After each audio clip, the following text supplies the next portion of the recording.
Hi, and welcome to Extra Serving, a Nation's Restaurant News podcast. I'm your host, Holly Petre. This week, we'll be talking about the IPO surge. We talked about it a few episodes ago, predicting that there would be a surge in IPOs following CAVA, and it's proven to be true. In the past week, we've seen CAVA release its pricing, Fat Brands tease an IPO for Twin Peaks, and a Korean barbecue concept named Gen Restaurant Group filed for an IPO.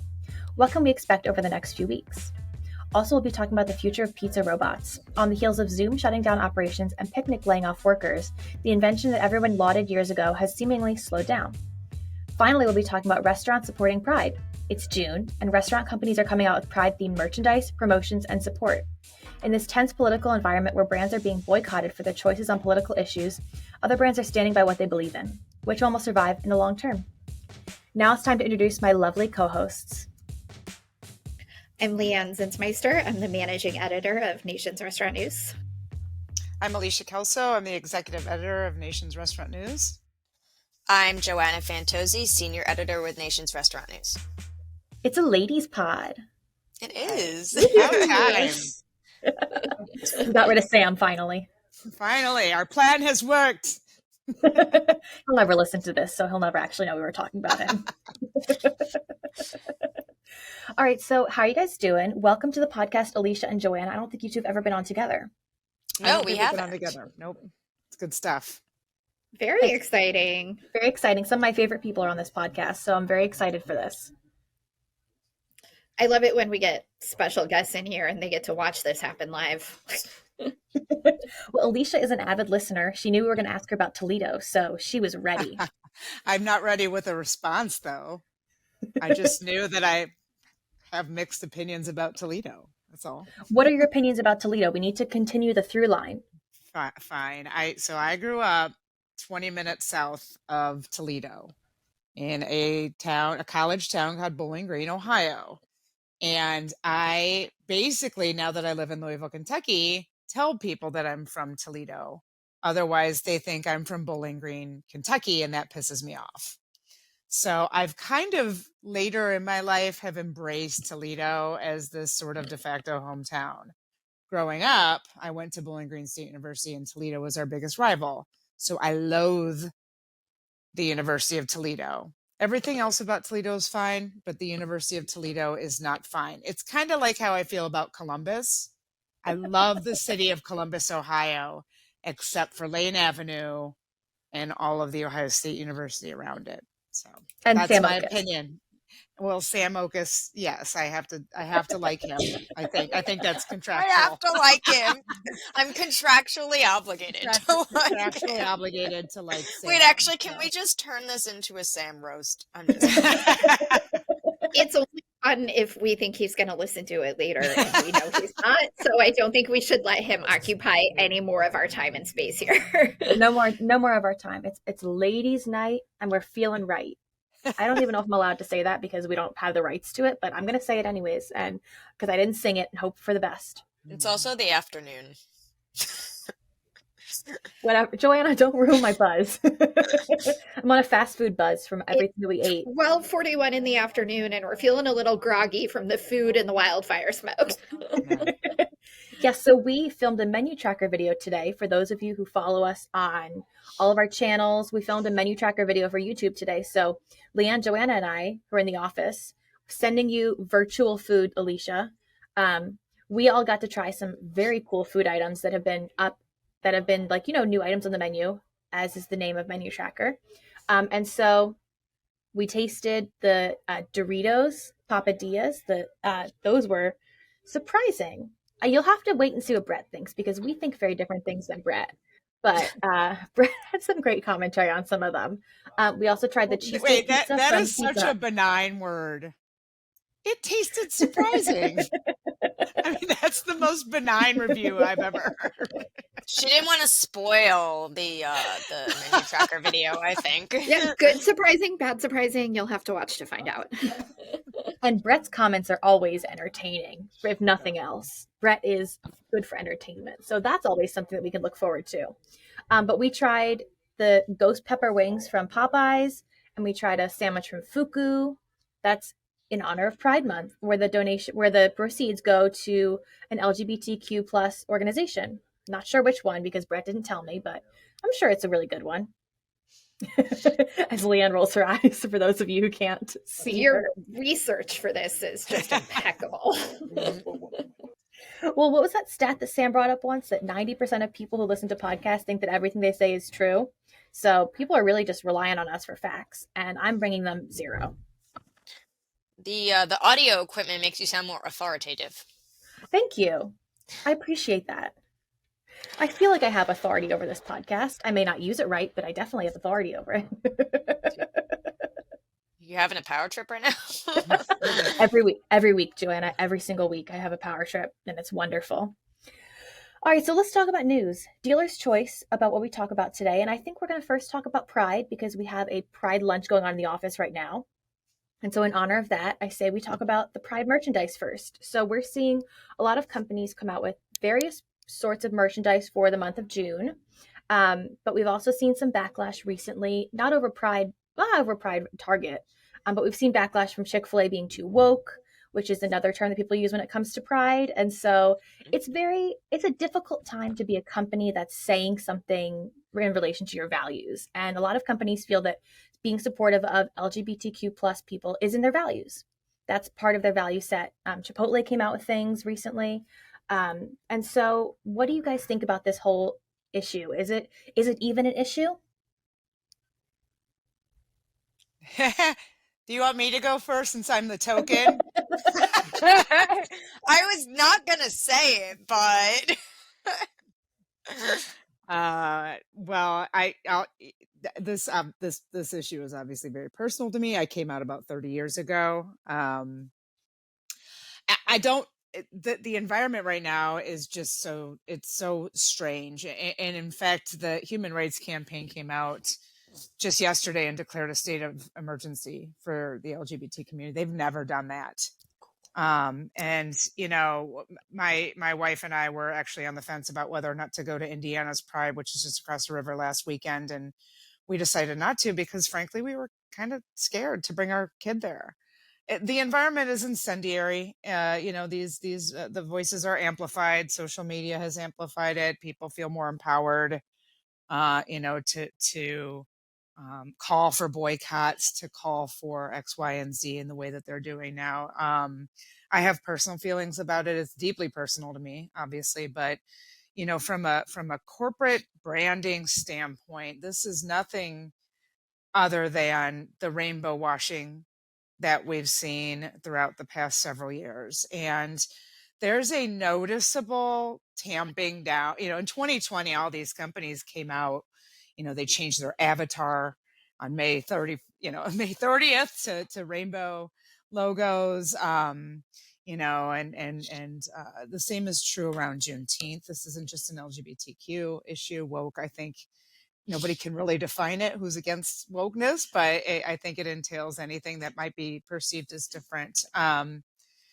I think this came to a head with the Target backlash. Matt Walsh got on Twitter, and he's a conservative commentator, right-leaning commentator, let me be fair here, and said, let's make this really uncomfortable for companies that are promoting Pride. And that's exactly what has happened. And so when Target, their workers, their retail workers were actually being egregiously threatened, harassed. And instead of, the decision that Target made was to pull the Pride merchandising in many of their stores. We still have it in Louisville. I doubt it's outside of Louisville, anywhere in Kentucky, but I don't know. That's an assumption. So what that has done is obviously, rippled through many segments, and CEOs are now grappling with what to do here. And I think I've seen a retrenchment. There's not as many avatars. There's not egregious statements. Some of this stuff is a little more tamped down, maybe a tweet versus, a whole, campaign. That said, we are seeing some restaurant brands continue to do their Pride stuff, and I don't want to be dismissive of that whatsoever. Chipotle came out this week. For example, Shake Shack, Starbucks, There are several Mod Pizza, there are several Noodles and Company that are continuing this. And what they're doing this year is angling that so that the donations of proceeds are going toward these organizations that help, LGBTQ youth, anti-bullying organizations, and all that. I think what the big picture is for the restaurant industry, if I can continue a little bit, is that it is anomalous in terms of LGBT representation. I think it's about twice as much as the general U.S. population works in the restaurant industry. I don't think that's surprising to anybody who's listening to this podcast or anybody on this podcast. But it's incumbent on these restaurant organizations to hold, I think, their ground when it comes to this. You can't preach ESG or DEI and just tamp down your efforts from 2-3 years ago.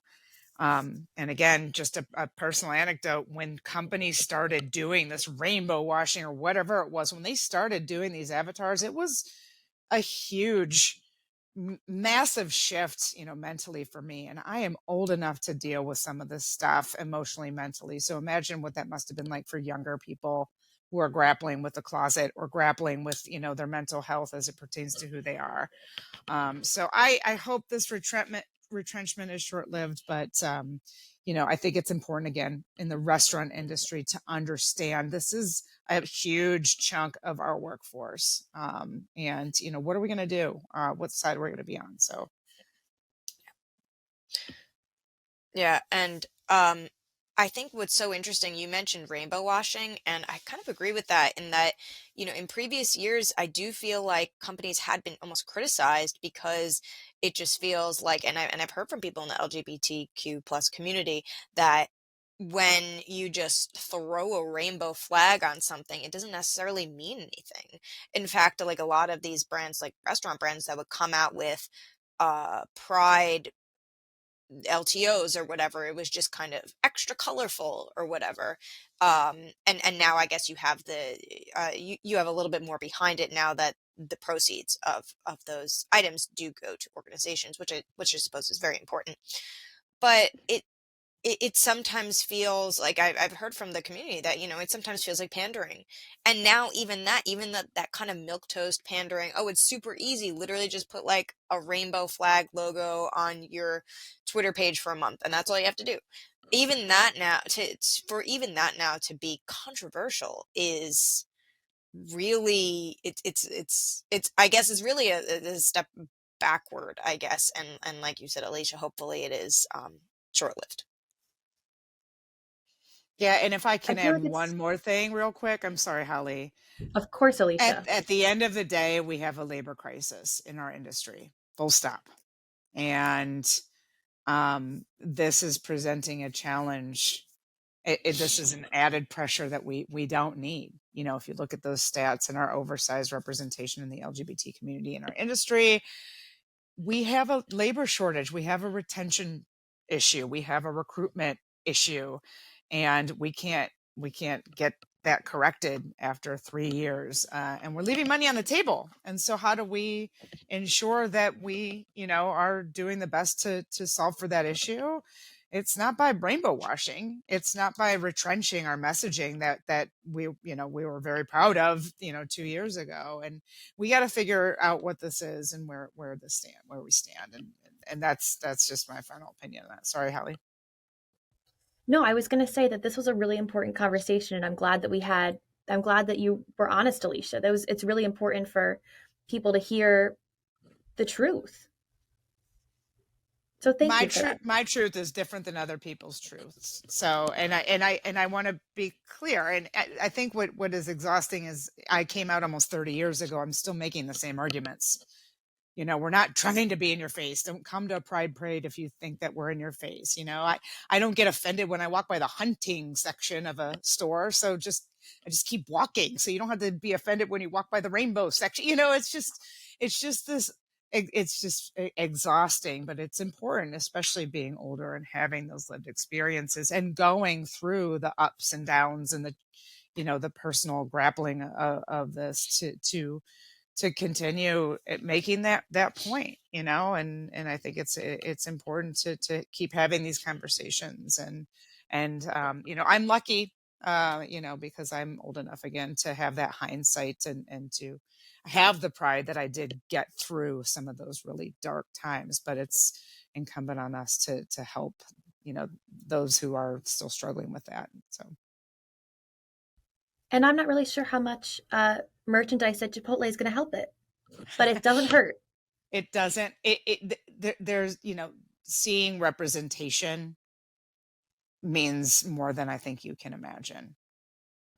Well, and it also, like, to Joanna's point, at least now, like most places, the proceeds are going to places that help. I think a big part of the problem when all of this started a few years ago, like when a lot of companies really started rainbow washing, is that rich street people were profiting off of Pride merchandise and things like that. And it's like, well, that's like, yes, the representation is important, but like it's not really helping. So at least now, at least in the restaurant industry, these campaigns are benefiting the right community, which is progress.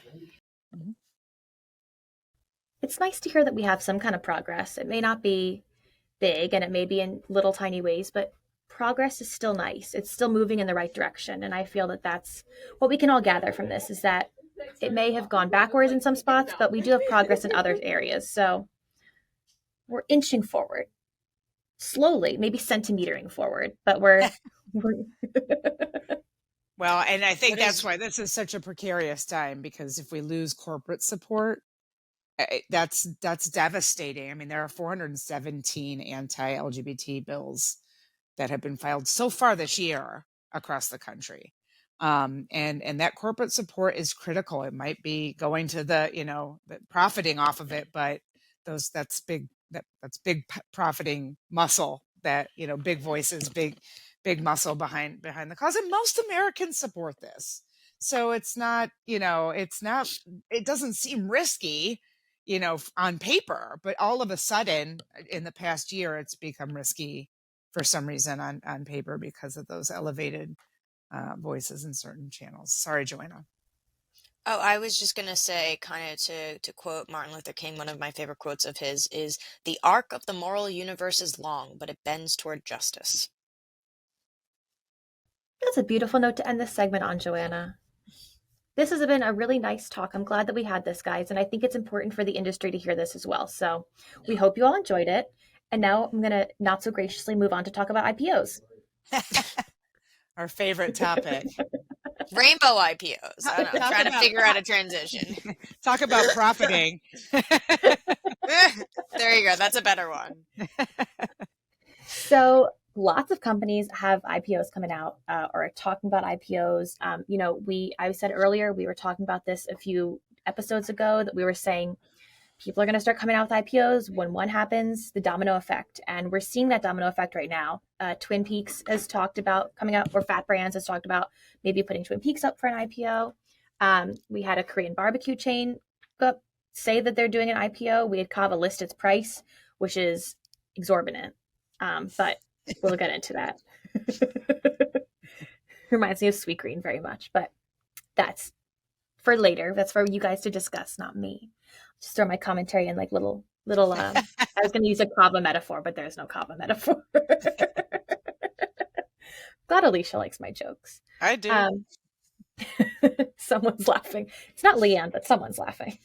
All right. So what do you guys think about this IPO surge? I mean, we could talk about it more on like the whole, that we think other companies are going to go for IPOs. Is there anybody you think might go for an IPO? I mean, or we could talk about the ones that have already been kind of discussed. You left Panera out, which is, honest. So they're obviously declared their imminent, IPO. Fogo has discussed their IPO, I think, for the past 17 years. It seems like. Pretty much. But so capital markets, those are a leading indicator of, the sort of the overall economy and the outlook. And this cadence that we've seen of late, I think, is a signal that there is much more confidence in the overall economy and the outlook versus the very quiet 2022. And that should be no surprise to anybody. 2022, I think of that like as this sort of holding pattern, like an airplane flying around, waiting to land. It started with Omicron. So I think that there was a lot of trigger shyness on, any type of investment activity because nobody knew what the hell was going on. And, then we had those really debilitating labor shortages and continuing supply chain shortages. And don't get me started on inflation. So I don't think that 2022 being a quiet year is surprising. And obviously by comparison, 23, when we haven't come out of those things, but we have marked improvement on labor and inflation has started to really, really cool. Anything's cool compared to 9%, of course. And so now, and we're seeing consumer resiliency. And these investors have what they call dry powder on the sidelines. They didn't get to invest in this stuff at all last year. So there's dry powder on the sidelines. So I think that's why we're seeing the activity sort of ramp up. I don't know if it's going to compare to 21. 21 seemed really super busy with the 5 companies that went public. But again, it does signal some confidence in the restaurant sector, specifically. But of course, Holly, as you sort of alluded to, the big question now is that profitability, that piece, and CAVA has yet to be profitable. It does remind me and you of sweet green. And what is investor appetite going to be when it comes to that? Their valuation is about $2.1 billion. I think you used the word exorbitant for that. So just for context, Sweet Green, they started when they went public in late 21, they were at $53 a share. Now they're about $11 a share. So, I've been writing about the economy for this publication since about October. I can't think of another word but weird. It's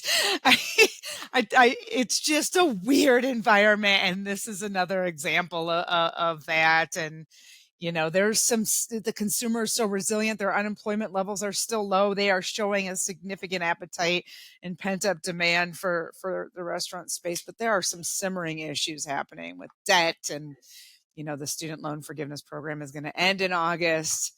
I choose to be positive. We're heading into the summer months. That's busy for restaurants. Travel is expected to be record breaking. Gas is expected to stay low. So let's just hope for the best on these IPOs and in the next couple of weeks see those come to fruition in a positive way. That's where I stand. So I have a question for Alicia. Sorry, Holly, to take your job of asking the questions. But so something I find interesting is obviously there was a huge boom in 2021 of 5 to 7 brands either talking about or filing for an IPO. And like you said, that's quiet 2022.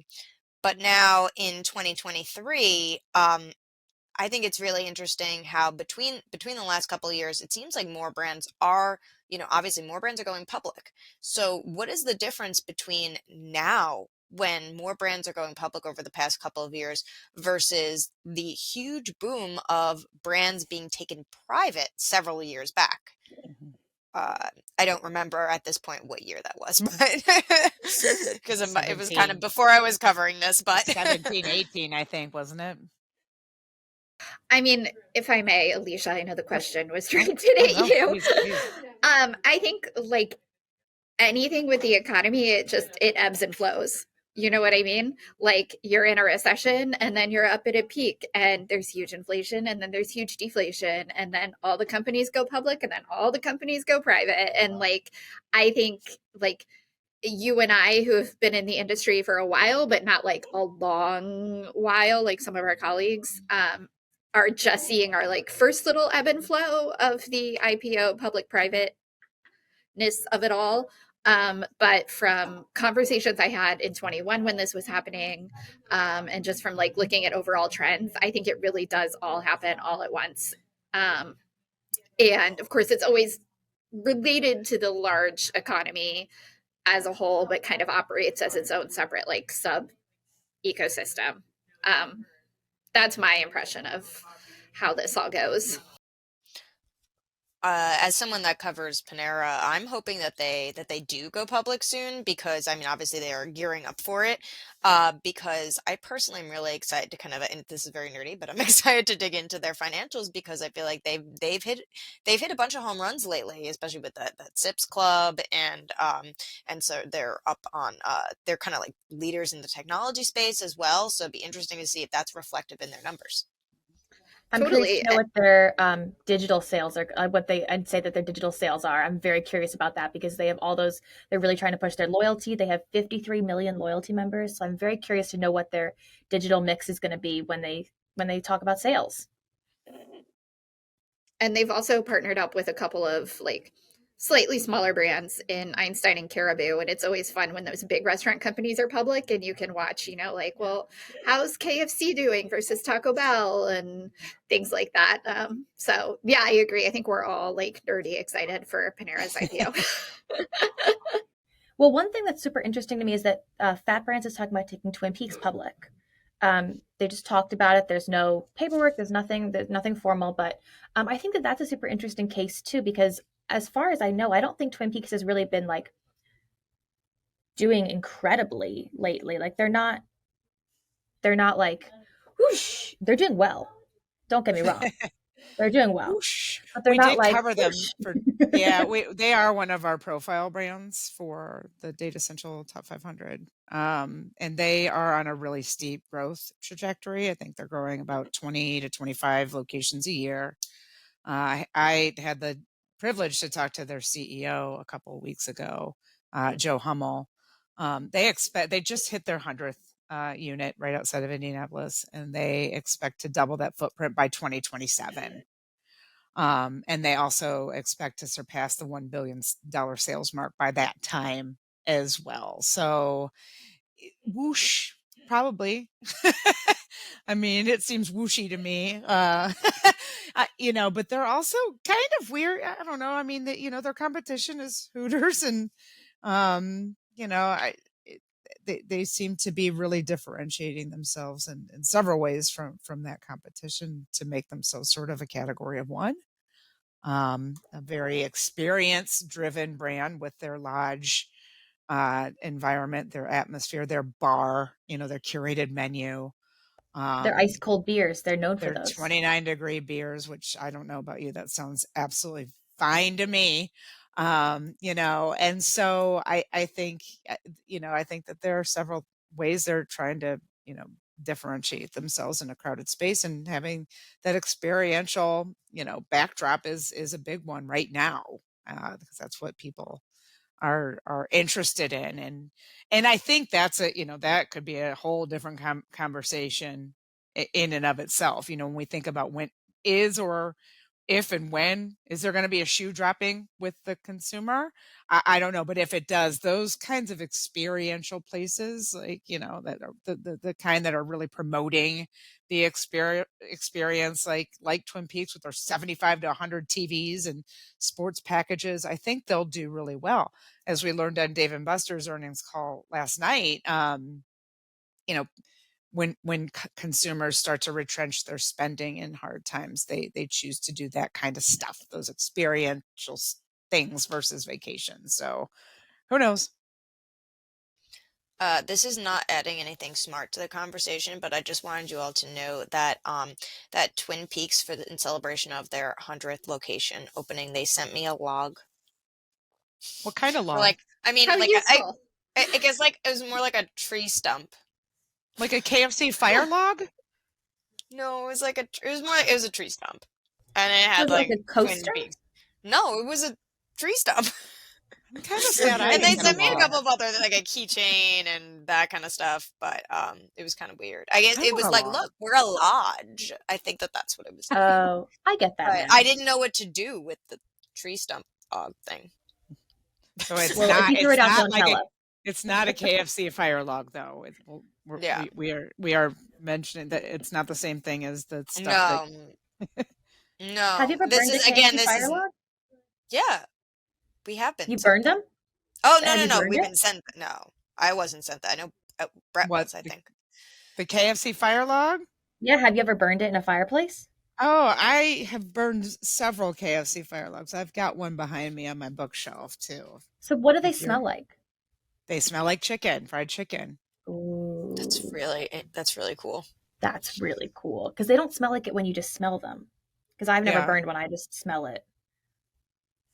Yeah, like No, unburned. they're kind of cool. Sounds Yeah, and that sounds they very sell cool. them. They sell them every holiday. Not to take away from Twin Peaks with KFC's promotions, but I guess logs are a popular PR tool. Which is odd because they're so cumbersome to ship. Sure. That's my contribution, is that their logs are cumbersome to ship. Yeah, and KFC always has the best marketing stuff. But anyway, this is very much digressing. Sorry. Leigh Anne's like, I thought that Sam was off the podcast. We were going to have a nice light podcast, and we're like I had going something off on else to tangents. say about Twin Peaks, but I feel like maybe the moment has passed and we should No, move go on to the ahead. next We thing can- instead of We can.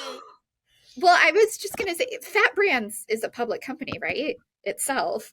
And so I don't know how it usually works when a public company acquires a private company, but maybe this is just a case of like Fat Brands wants its, underlings to be public too. And that's like what they know and that's what they do. And so like you come on board, you go public. I mean, I wonder if it's a conversation they had when acquiring Twin Peaks, if it was like, our plan is to, see how you do for a year and then take you public. So that could be a part of it. I think there's certainly an argument for like Twin Peaks is doing really well and will probably continue to do really well. And I think an IPO makes sense anyway, but I also wonder if it's just part of a Fat Brands thing.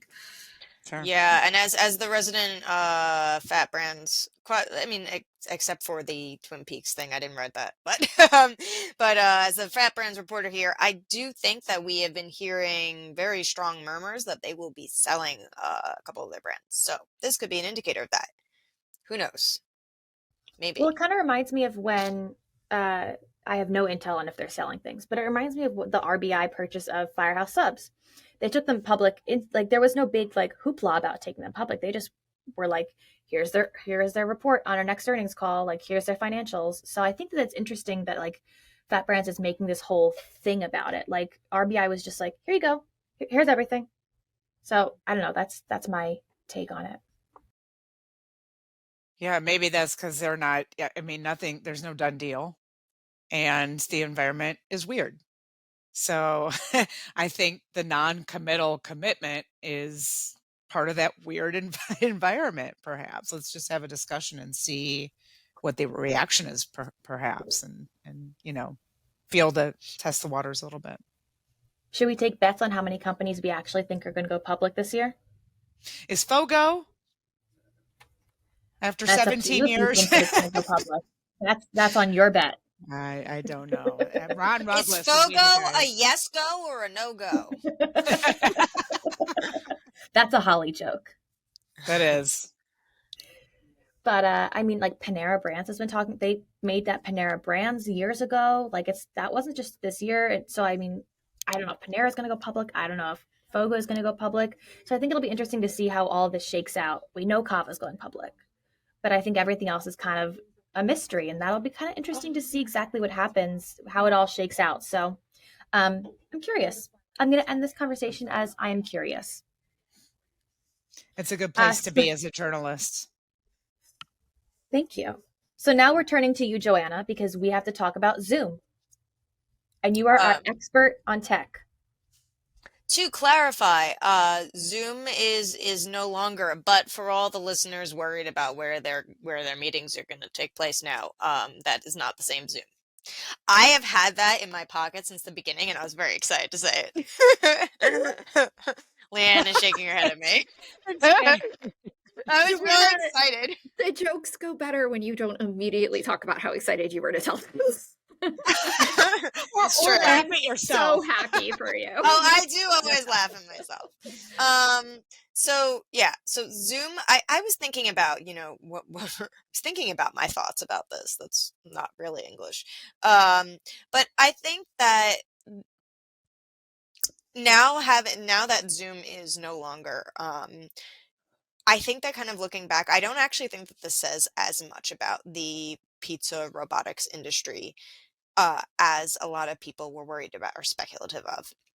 because I don't think that many knew that Zume hadn't been in the pizza robotics industry for years now. They kind of semi-quietly, I mean, it wasn't very quiet, but I just don't think it was covered that much. They semi-quietly sold their robotics division a couple of years ago. I think it was 2020. And they were now all in on sustainable packaging, although they're not in on anything in it anymore at all. But they were doing sustainable packaging, and so I just don't see that this necessarily spells doom for pizza robotics. I know that another thing that happened is that that this is why people were concerned, is that places like Picnic, which is another pizza robotics company, had layoffs. Their own CEO, who I actually spoke to this week, talked about leaving the company. But he actually was still bullish on pizza robotics in general, and doesn't think necessarily it means anything. And it's, again, the to quote Alicia, the economy is weird. We're gonna get shirts that say it. It's gonna be a whole thing. NRN, the economy is weird. And because I just think that pizza robotics, it's such a smart vehicle if it's done right. And if you focus on, making sure the pizza itself is correct. I mean, some of these brands, I mean, for example, like Zume was a pizzeria. It's not like they were just selling the technology. So if you are doing both, then you have to make sure the pizza is actually good. As someone that has kind of tangentially related to this is pizza vending machines, as someone who has been to these equipment conferences, with Leigh Anne was also there, and tried the pizza vending machine pizza. A couple of these brands, I'm not going to say which ones they were, but it wasn't very good. Kind of tastes like school pizza. So you have to have a good product, and so that's important. But in terms of just the technology itself, I think it's so smart for the pizza industry to lead the way in robotics technology, because because it's like using it as like almost like conveyor belt technology is smart, and it's just easier to do that. I mean, it's easier for the robot to do kind of this repetitive motion of let's say tossing the dough in the air, putting the exact same amount of toppings, and measuring the toppings. I've spoken to a couple of equipment manufacturers of these pizza robot arms, and what they can do that human pizza makers can't is make sure that the exact right amount of cheese and toppings goes on each pizza, so you're not wasting money. And so I just think that it makes sense that pizza would lead the way in terms of automation. Does that mean that all pizzerias are going to be run by robots next year or in 10 years? No. But I don't think that Zume going away means anything necessarily for the industry.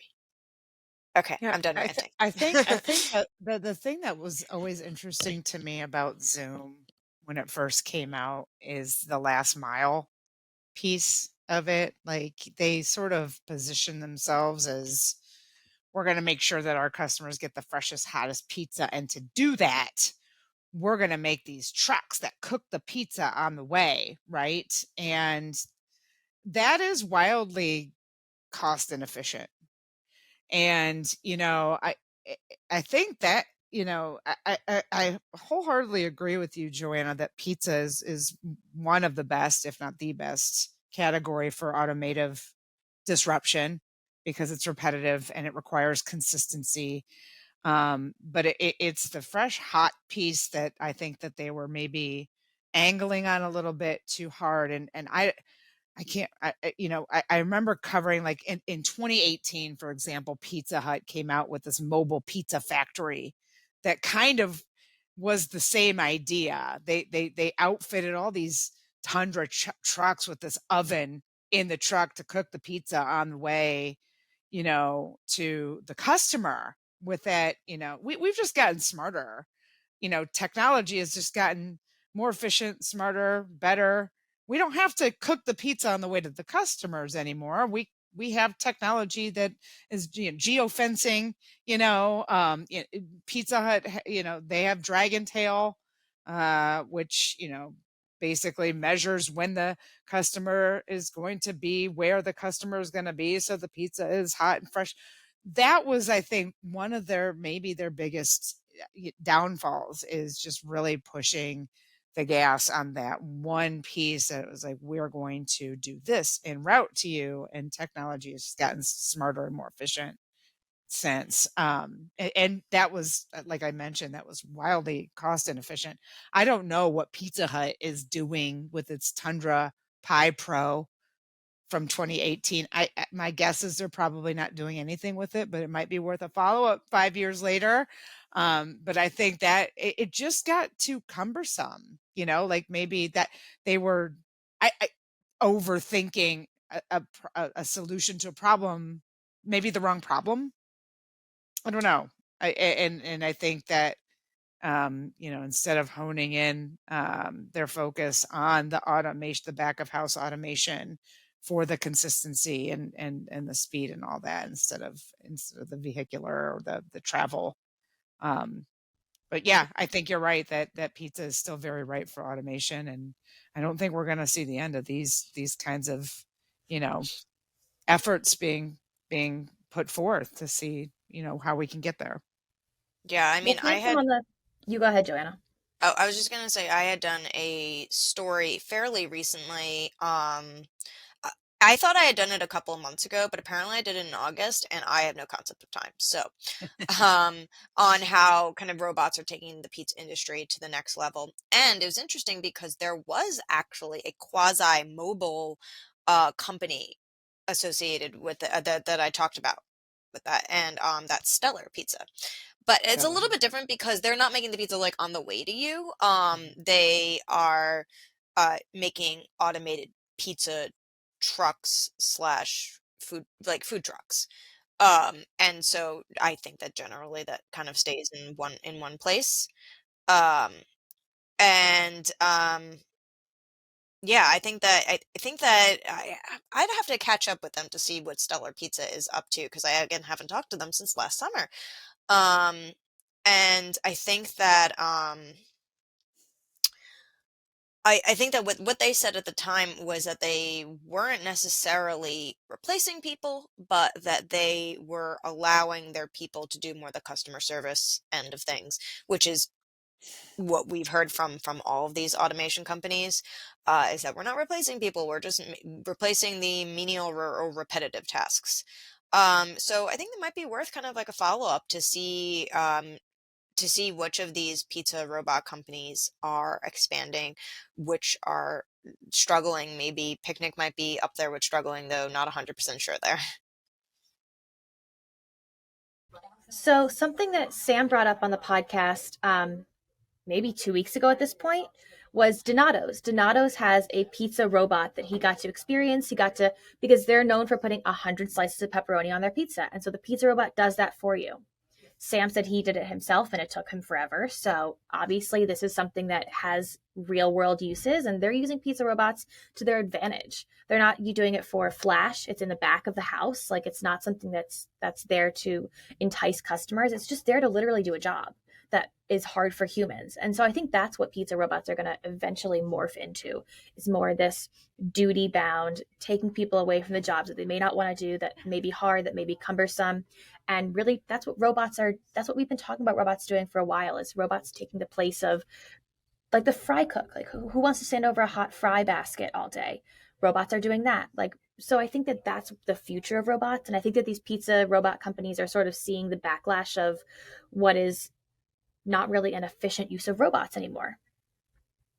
Yeah, and I think that the controversy, though, with pizza specifically, is that it's such a skilled job, and that's what you hear so much from the people that are against these pizza robots, is that they think, well, the old world pizza makers, you don't want to be putting them out of business.